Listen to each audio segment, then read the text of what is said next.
So I think now there are data really showing that fasting could be very, very good and exemplary for some individuals and really unnecessary to others. And actually it could be a very good thing to start looking at that, because in all your talks only one person showed one slide on the microbiome. So it's not enough.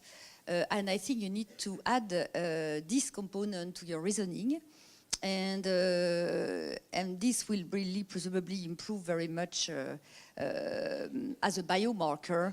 Actually, that will increase your successes, because you will have finally, presumably, the best biomarker, or one of the best, and reliable biomarker of the outcome of your new biological threat that you are describing. Who wants to take this question?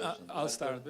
Yeah, so we are doing, both in mice, we're almost done with that, in humans. All our trials are now have a microbiome sample collection, both in cancer, multiple sclerosis, and so far in mice we've only done it for Crohn's disease and colitis, and now we're doing the transplants and all that. So fasting mimicking diet, effect on the microbiome, and then transplant to see what that change in the microbiome, how much of the change that we see is due to the microbiome change. So we've done that. Now, as far as fasting working for some and not others, I mean, that's exactly the reason for picking fasting, is because we've done work in bacteria, in yeast, in mice, in humans. So the idea is that it's so conserved, between species. I mean, not it's all, but there are components, responses that are conserved and that are very ancient, right? So if it's conserved between yeast, or relatively conserved between yeast and mice and humans, then you don't expect some of the things, at least, to be changed from human to human. Now, some things are, but most of these effects are so fundamental, most of these changes are so fundamental that you do not expect, like you don't expect somebody eating glucose and not having an insulin response, right? I mean, it's not that somebody has a different genome and somebody responds to glucose and somebody happens to... Sure. But those are fundamental, yes, we're focusing on fundamental. I fully agree with that, but the inter-kingdom interaction is very important. And for instance, if you intermingle an archaea with a bacteria or a phage, a certain phage with certain bacteria, they will behave differently. And so it's not, you're right, it's completely conserved, but the inter-kingdom relationship between these variables will vary from one person to another one. And the metabolism of this interaction will also very much depend on the phage activation of this particular bacteria together with this particular candida. So I think it's true, it's a general principle, but what I think is that it may be complicated, and the variegated composition of the microbiome with all this inter-kingdom relationship will make the outcome maybe not so predictable. That's why. Yeah, I'll just say very short and I'll let the other speak. I think the idea should be that precision is fine, personalization is fine, but we also cannot forget the other way around, the unpersonalization, what is so broad that works for everybody. And that's really important. That's why I was saying combination then. You have the precision medicine, but at the same time you have the major signals, the major changes that set up the stage, as we also heard now for the glutamine, right? Ketogenic diet, glutamine targeting, and together now you have something very powerful. Now either one alone has relative, or maybe not, is not effective at all. So before the answer, Guido, you have a comment or a question?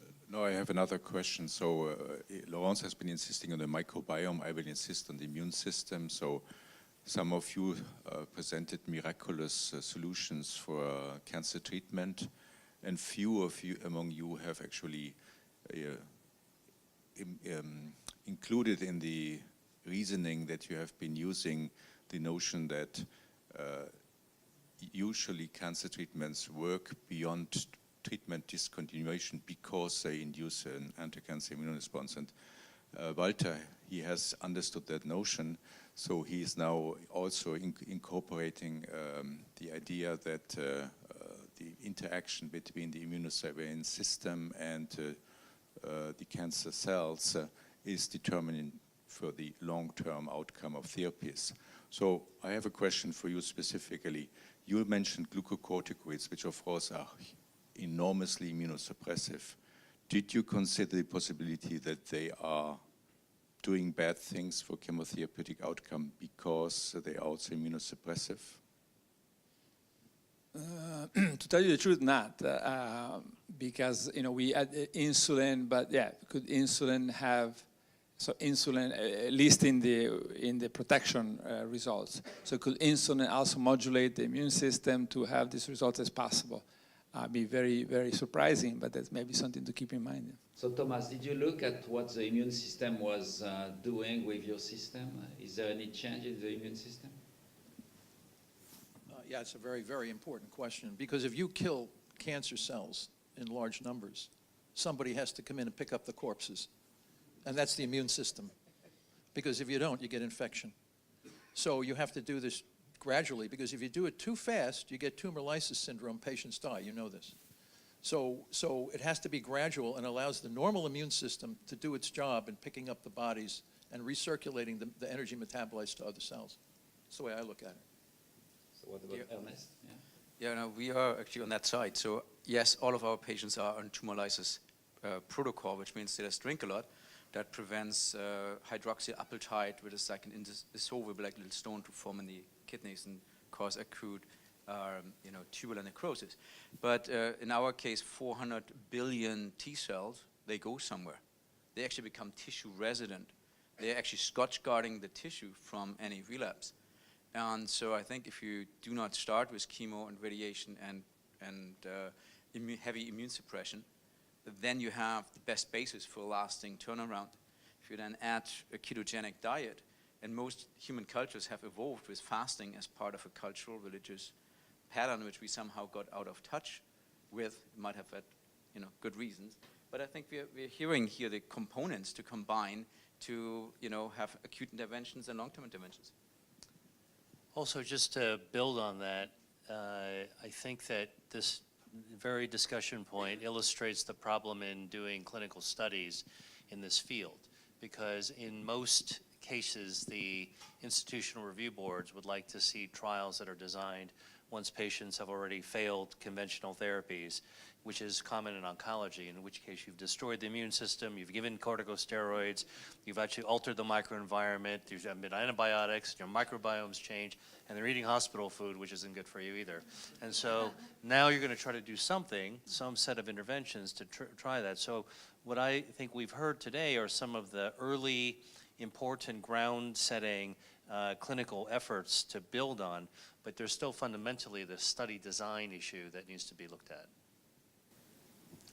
Can I just add a little bit? You referenced the microbiome, and I'm a registered dietitian who focuses on the management of complex epilepsy, and now has shifted to also treating some adults with brain tumours and also children with brain tumours. And ketogenic diet has really evaded understanding for so many decades, probably because it's so non-specific. We don't fully understand how it works. And I think it's only now we're starting to explore the fact that, in fact, the microbiome could be one very, very important element that's been omitted from the multiple possible mechanisms by which it works. So I think we're dealing with something that obviously when we combine all these different concepts together, we're creating something we don't quite understand, but we feel there's something there. And I think we're needing so much more real groundwork, and also this concept that just moving one thing doesn't necessarily do it, and we have to get this whole system working in concert. And maybe, in fact, with each individual, it's a different set of variables that we're needing to look at. So my concern is that we don't have at the moment any way of appraising, really understanding what's happening within the individual. And if we had some system of reading the changes that we were exerting by whatever we're doing, that would make it much simpler. I don't know what you want to mention anything about that. So I have a question for Laurent Schwartz. So Laurent is a kind of outlier in oncology in France. He has been claiming that cancer was a metabolic disease for many years, and it's not so easy. So Laurent, what do you think is the difficulty to make this concept acceptable for people, for oncologists, so what do you think, your experience? You will give your view on the metabolic and your data, but the general concept, why is it so difficult to bring it to the community people, etc.? Because for a long period of time we were not ready to have clear view of where we were going.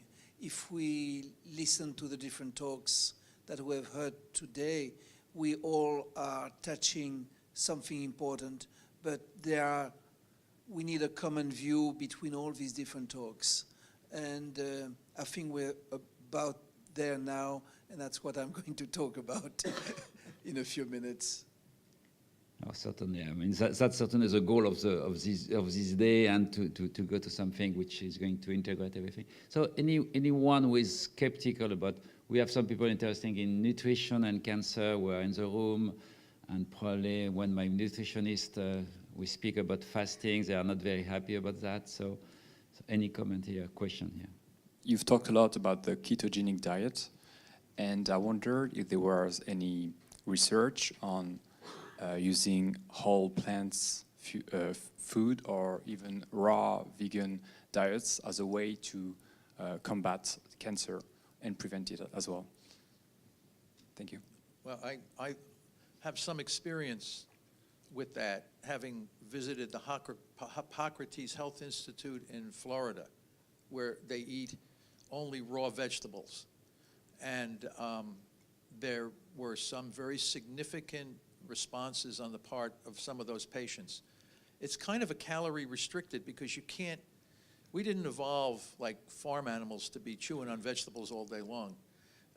But when you do, apparently there are some people who respond remarkably well to this, and I've seen really dramatic changes, but not for everyone. It didn't seem to work on everyone, but it worked on a significant number of people. And I was quite surprised, and I didn't know the molecular mechanisms behind that. But they were doing hyperbaric, they were doing a bunch of other things. You know, there was these wheatgrass, it was unbelievable. But I said, the sulfur smell, you know, you walk into the cafeteria and you know, it's like, already I'm not hungry. You know, so it's hard to know, you know, what's responsible for this chewing on raw plants all day. Maybe can combine the question of microbiome and raw plants and ketogenic diet. Because what we in the history thought that plant fiber does nothing in the gut. But what we now know is that depending on the microbiome, the fiber is converted into butyrate as a main small fatty acid. And butyrate and the main ketone body from the ketogenic diet, hydroxybutyrate, react on the same receptors, for example, on the nicotine receptor. And all this together makes sense to include a lot of fiber in the ketogenic diet to improve the butyrate production in the gut, to improve the ketosis, and in addition to produce a butyrate which has a lot of immune modulating and cancer downregulating effects via direct signaling about these GPRs. So maybe this makes sense that depending on the microbiome, the persons can either improve their diet by raw fiber and plants or not. But anyhow, fasting or ketogenic diet has a basic profit for everyone and does not harm. So I think it doesn't make really sense to check the patients if they profit from a microbiome or not, because in our experience, nobody has a problem with a ketogenic diet if he really or she is really in ketosis, and you can add this beneficial effects by adding the plants. But microbiome checking is cost expensive, and I think it does not add sense to the basis of the therapy. Okay, so a question for Valter. So how long should be and for Thomas too, how long should be the ketogenic diet? Should it be 3 days, 5 days? Is it good to have 10 days, 20 days, whatever, or like Jesus in the desert, 40 days? So what do you think? I think it's got to be based on the animal data and the clinical studies, and you know, so far we have been looking at changes like IGF-1, IGF-PP1, glucose, and ketone bodies.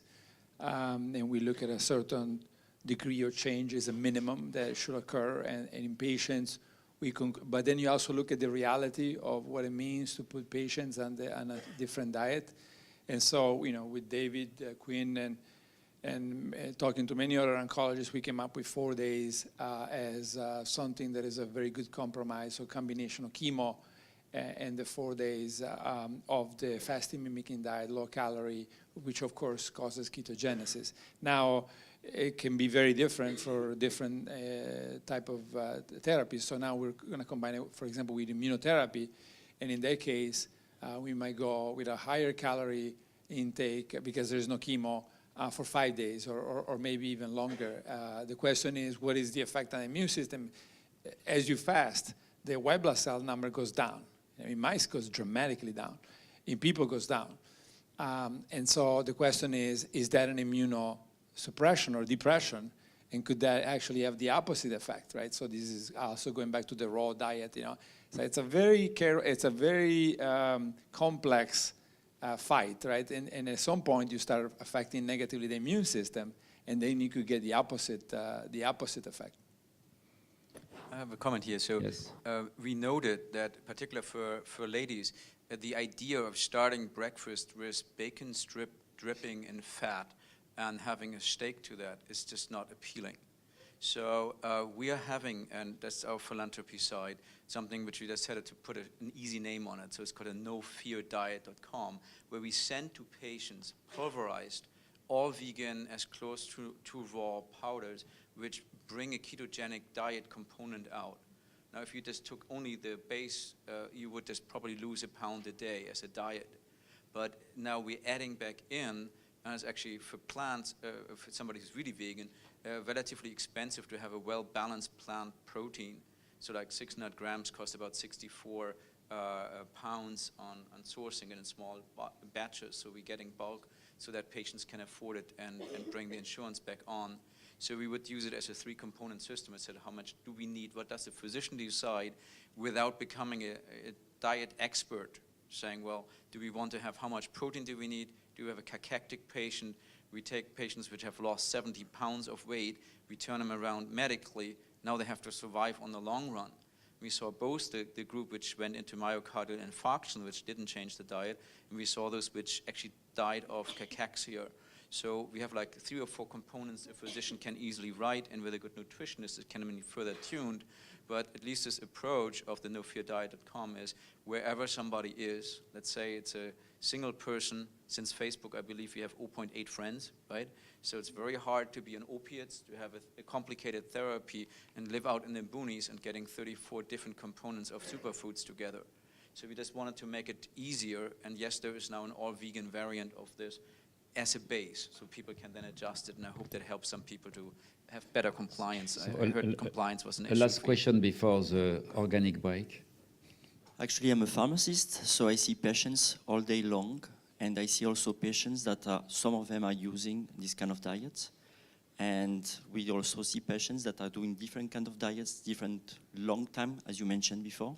So I think it will be very important to address at some point some standards for people that they don't do what they don't have to do, but they should do what they should do.